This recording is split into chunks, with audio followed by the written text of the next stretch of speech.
Shishupal Vadh is one of the better known episodes of Shrimadbhagavatam and of the life of Krishna.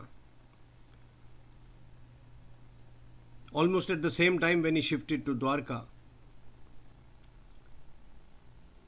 his cousin Yudhishthira's Rajasooya was on. Among the sages who had been invited were Krishna Dvaipayana Vyas, who wrote Mahabharata,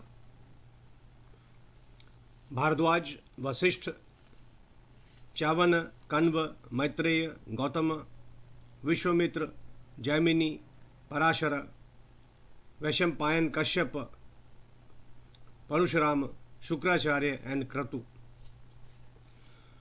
All the near and dear ones of the Pandava clan had been cordially invited. Invitations had been sent to Guru Dronacharya, Bhishma, Pitamaha, Kripacharya, Dhritarashtra and his sons including Duryodhana and the sage Vidura. Everyone responded and attended.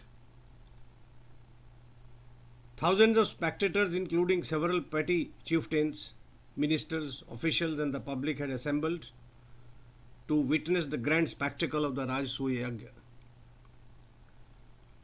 The Yagya Bhumi was levelled with golden plows. The Brahmins guided the king strictly according to the rules laid down in the scriptures for the performance of the Yagya. As in the ceremonies performed at the court of Varuna in ancient times, all the utensils used by Yudhishthira were made of pure gold. At the invitation of Yudhishthira, the gem in the crown of the Pandava dynasty, even Brahma, Shankara and Indra descended to earth to be present at the ceremony. It was a matter of utmost importance as to who among the Atithis present would be worshipped first. As no unanimous decision could be arrived at, Sahadev, the king's younger brother, said, "The only person deserving this honor is Sri Krishna, the crown jeweler of the Yaduvanshis, beloved of his bhaktas. He is above any devata present here. He permeates every person or object that is present here, be it man or God, wealth or other material objects. The universe lives by him under his benevolence."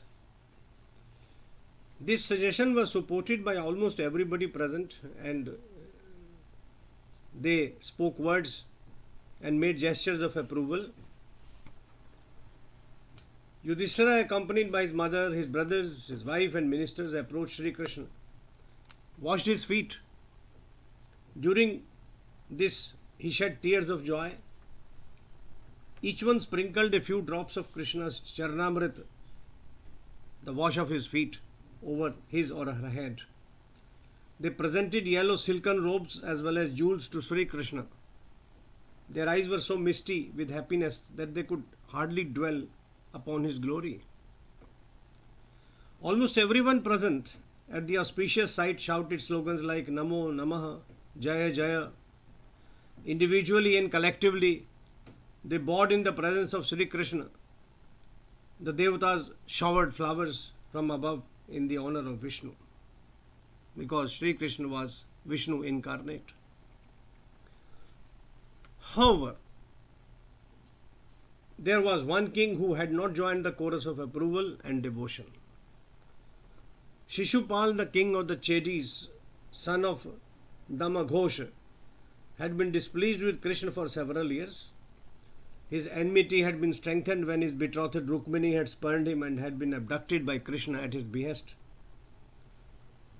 When she had gone to worship in the Ambika temple, Shishupal watched the proceedings with disapproval. He looked at Krishna with bloodshot eyes and flared nostrils. He stood up and decided to take Krishna head on in the presence of the august assembly. What followed is real drama. Addressing Sri Krishna, the enraged Shishupal thundered, "O Krishna, you are nothing but a petty cowherd. You do not deserve to sit in this assembly, much less be worshipped as being superior to everybody else." Assembled sages and kings The Shrutis have rightly declared that Kal alone is Ishvara and that no one can prevent him from achieving his ends. Today we are witnessing a proof of this statement. Words of an ignorant Prince Sahadev have fooled the wise men gathered here. They have lost their judgment, shouted Shishupal.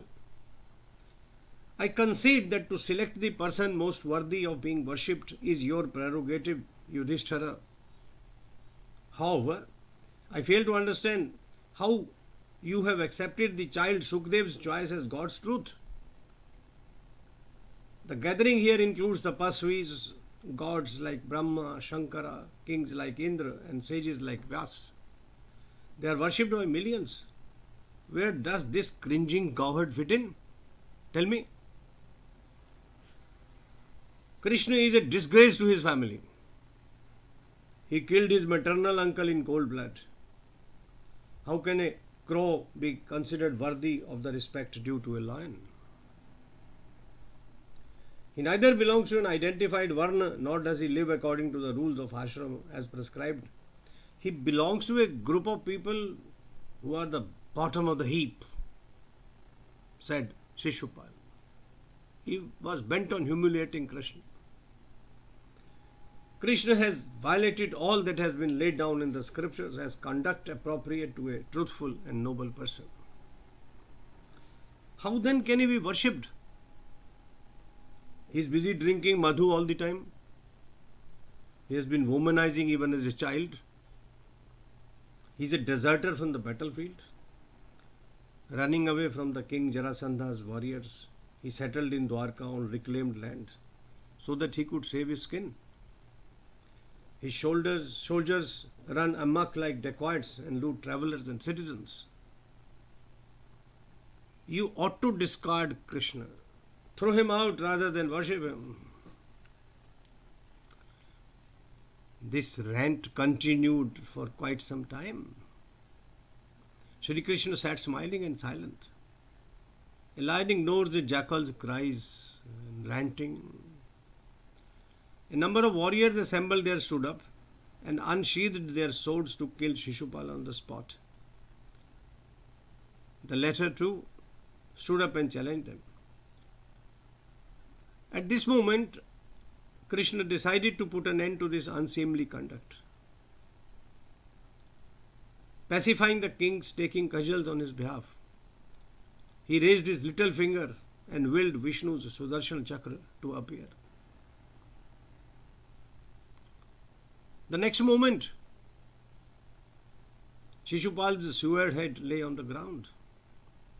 It had been neatly sliced off in a flash of lightning by the Sudarshan Chakra.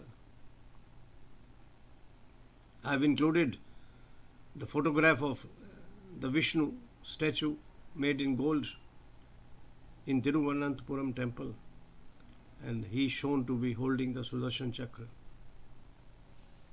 It is one of the finest images available of Vishnu in the world. Shri Shukdev concluded, Shishupal's supporters and his soldiers fled from the scene. Yudhishthira completed the Rajasooya Yagya without any further impediments. Om Namo Bhagavate Vasudevaya. Om Namo Bhagavate Vasudevaya. Jai Shri Krishna. Jai Shri Krishna. Jai Shri Krishna.